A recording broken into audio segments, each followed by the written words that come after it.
A few months ago, my best friend Jeremy called and asked if he could come over. He told me about this crazy new side of the internet that he had found. I had absolutely no idea what he was talking about. He was always up to something mischievous, though. Even as an adult, he still had the enthusiasm of a child when he became excited. Because of that, it was always hard to tell him no. I could tell that this seemed important to him, so I told him to just come over and show me what the hell he was talking about. He came over to my house later that same day. He showed up with a flash drive. He was so excited, he didn't even take off his shoes.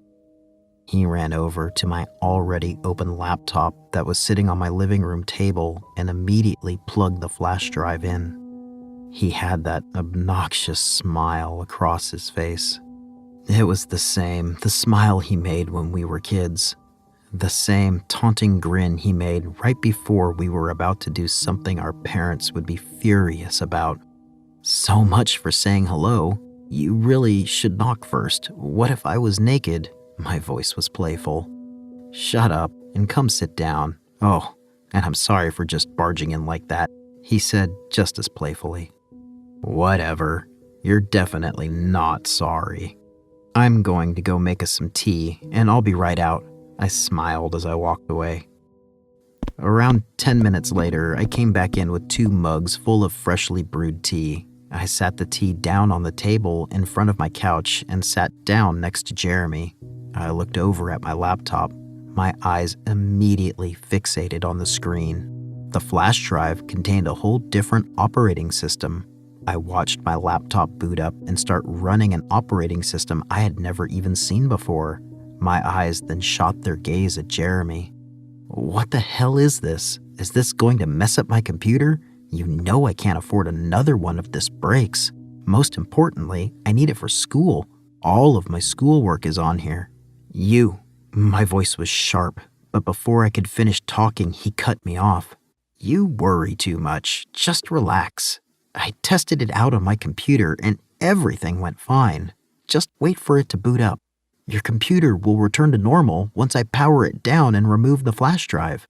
His voice had a reassuring tone. Yeah, whatever, fine, I said reluctantly.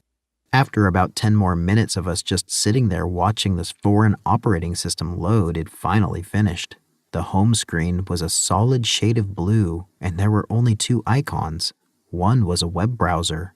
The other one was some sort of VPN. In the corner was a search bar. I tried typing all kinds of words in it, but nothing came up. Eventually, after I was done clicking around, Jeremy took over the controls. He opened up a web browser. It was a search engine I had never seen before. Actually, it was a search engine I had never even heard of. I watched him manically type in random numbers and letters into the search engine. Before I could even ask what he was doing, he hit enter and a Wikipedia page came up. Towards the middle of the page was a list of links. They all had different names. The credit card company, Guns Are Great, and the one-stop shop were names of some of the links. Most links had extremely illegal titles and definitely led to illegal activities. Some of them were just downright disgusting and disturbing. I'd rather not go into detail about those links. Jeremy quickly identified what he was looking for. It was a link called the Gore Store. He was always into that kind of stuff. I never understood why. Gore was just fascinating to him. I myself could not say the same. It had to have been fake anyways, right? I just wanted to get it over with, so I sat quietly and waited for the page to load. Once it loaded, my screen was filled with obscene image of mutilated bodies. There were videos of different people getting killed in different ways. It was insanely graphic. He showed me 2 30-second clips before I had to run to the bathroom. I could hear Jeremy's laughter as I viciously gagged over my toilet. When I came out of the bathroom, the Gore page was gone and he was back on the Wikipedia page. I watched his eyes dart around the screen. It looked like he was trying to find something particular. Before I could ask what he was doing, he let out an aha. What is it? I'm not sure if this whole dark web thing is for me. Maybe we should just turn it off. What Before I could even finish my sentence, he cut me off again. "Look what I found. It's pretty cool. I think you'll actually like it," he said confidently. I reluctantly agreed and sat back down on the couch beside him. The computer cursor was hovered over a link simply named Eyes. I was convinced it was about to be the most nauseating thing in the world. I pictured dangling eyeballs or blood-filled eye sockets. It had to be something along those lines. He could tell I was unprepared, and he immediately clicked the button after I gave a slight nod of approval. I was not expecting what I saw. They were eyes, all right, normal eyes. It looked like a business page for selling contacts. It appeared professional, and there was nothing strange about it, except for the fact that the seemingly normal business page was on the dark web. I had a look through their selection and ended up asking Jeremy to buy me a pair. He already had the correct form of currency in some sort of account. He thought it was funny, of course, and bought them without a second thought. I thanked him, and we talked about what they were going to look like, and we were both excited. After Jeremy left that night, he took the flash drive with him. He explained that he was going away on a business trip and wouldn't be back for a week or two. He said that he sent the package directly to my house, but to call him if there was any delivery issues. The estimated arrival date was 3 weeks from that time anyways. I figured he would be back by then. That way, we could experience unboxing them and me struggling to put them in together. He did find the website and pay for them after all. 2 days later, I was surprised when I opened my front door to get the mail and saw a package at my front door. I quickly got my mail and took the package inside. I remember thinking these couldn't be the contacts. It was way too early. I grabbed a box cutter from the kitchen and started to slice open the package. There they were. The bright green contacts that had a slight blue fade were in that little box. They were beautiful. I know I told Jeremy that I would wait, but I was too excited. I took them out of the box and soaked them in the contact solution that came with the package. I looked in the mirror at my dark brown eyes while the contacts sat in the solution. I smiled at the fact that my eyes were about to be a completely different color, even if it was only temporary. I always wanted brighter eyes. I never put in contacts before, so I expected it to be quite tricky for my first try. To my surprise, I put both of them in with quite ease. It's safe to say I gave myself a pat on the back. I was thoroughly impressed. It was like I had been doing it all my life. They slid right into place and didn't budge or slide at all. After looking in the mirror for who knows how long, I decided to call Jeremy and tell him about it. He didn't answer. I figured he was probably working and he would eventually call me back. When he didn't pick up, I looked back into the mirror, stunned by my new eye color. I started taking pictures to update my social platforms. My self-esteem skyrocketed. When I was done obsessing over my new contacts, I decided I should probably make dinner. I live by myself, and I always made way too much food. I'd used the leftovers for lunch, so it never really went to waste. That night, I decided to make a whole lasagna. It was one of my favorite meals, and I figured I could give some to my elderly neighbor as well. I put a pot of water on the stove to bring it to a boil. As I was pulling out the noodles, something caught my eye. It was like a quick shadow flew by my peripheral vision. I stopped and looked around, but I saw nothing. I remember thinking it was strange, but not uncommon. I thought it was just my eyes playing tricks on me. I finished prepping and lined the cooked noodles on a sheet of aluminum foil. I opened up a package of raw meat to cook in an already hot pan. As I went to open the meat, I glanced over at the noodles. This time I was looking straight at them. A wave of horror washed over my face. The noodles had turned into maggots. They were squirming all over the aluminum foil. I watched as some of them wiggled themselves off of the counter. Each time one hit the ground, I flinched. They were big. They were about as big as the top part of a pointer finger. I grabbed the broom and the garage can and swept them all into the garbage. I took it outside to the garbage bin immediately. After that, I had completely lost my appetite. I decided I needed to take a bath to try and calm down and recollect my thoughts. I made some tea, lit some candles, and filled the bathtub. I slowly got into the bath as the hot water touched my skin. It was quiet and peaceful. I finally had time to think. I closed my eyes and let my head rest against the back of the tub. What just happened? I'm definitely not seeing things. Those maggots were real. How in the world did my freshly boiled noodles turn into maggots? It doesn't make sense. I whispered my thoughts aloud. When I opened my eyes to gaze at the relaxing setup I had put together, I jumped out of the water. The bath water was a deep shade of red now, and every candle I had lit had went out. I quickly wrapped myself in a towel and turned the main light on. The candles weren't lit, but the water was clear again. I didn't care. I wasn't going back in there. I dried myself off and put on fresh clothes. I went back to the bathroom to brush my teeth and hair before bed. I turned on the sink and grabbed my toothbrush. Right before I started brushing my teeth, I looked up into the mirror. I felt a knot form in my stomach. I was holding the toothbrush in my mouth, but my reflection wasn't. I watched my reflection sway back and forth. The closer I leaned in, the farther my reflection would back up. It giggled as I watched my own reflection tear out my eyeballs. My reflection's eyes were dangling so low that they touched its mouth. It licked one of the eyeballs, and one of the contacts flipped on its tongue. It started to chew it like it was food.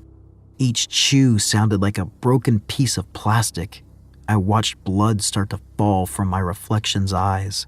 I couldn't take any more. I washed out my mouth and ran back into my bedroom. I sat down at my vanity and tried to take out the contacts without looking into the mirror. I thought they'd be easy to remove since they were so easy to put in. I was wrong. No matter what I did, they wouldn't budge, not even a little bit. I tried pinching it, moving it, pushing and sliding it. Nothing. After 30 minutes of nothing but severely irritating my eye, I gave up. I straightened my neck from my bent-over position and looked in my vanity mirror. My reflection was laughing at me. I covered all of the mirrors in my house until I could figure out some way to get these things out of my eyes.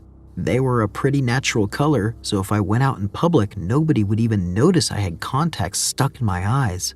I was also skeptical to call a doctor at the time, considering I received these contacts from the dark web. I decided to try and rationalize things. I realized I sure didn't want to sleep with them in, so I'd have to stay awake as long as possible until I found a solution. I went into my living room to watch TV. It was the only place in the house where I couldn't see myself in some way. My house looked slightly abandoned. I had blankets draped over anything that could cause a reflection.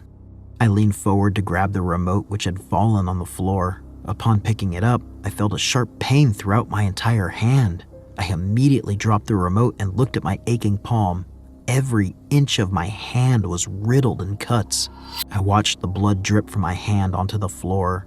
I looked down to find the remote on the ground still. The buttons stuck out and came to a sharp point. They were sharper than a newly opened razor. I kicked the remote as hard as I could. I heard it crash against the wall and hit the floor. With my head in hands, I heard the television turn on. It was playing a show I couldn't recognize. I lifted my head and looked towards the television. It was me. I was on my own television. The quality was grainy, but I could make out what was happening. The television showed me walking across the street from the local grocery store. On my way across the road, a huge truck came at full speed. In the blink of an eye, the truck hit me, and I watched my lifeless body drag against the sidewalk. Then it turned back off. I didn't know what to do. I was scrambling around trying to figure something out. I ended up calling Jeremy. He seemed a bit confused, and honestly, it didn't even sound like he believed me. It's like he thought I was joking around. He ended up just hanging up on me, thinking I was pranking him. When I hung up my phone, I slammed it down on my hallway door. I have been sitting here ever since the television situation. Tears filled my eyes as I heard my phone vibrate against the wooden floor. I picked up my phone and saw it was a text message from an unknown number. "Go outside," is all it read. I tried calling the number back. Of course, that didn't work. Considering there was no number to begin with, the caller ID just said unknown. At this point, I was trying everything. What more did I have to lose? I walked past my kitchen and glanced over at the bowl of fruit I kept on the counter. They were all black and rotten. I didn't stop though.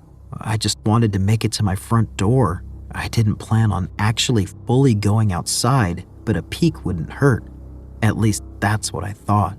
Before I could put my hand on the doorknob, someone started knocking.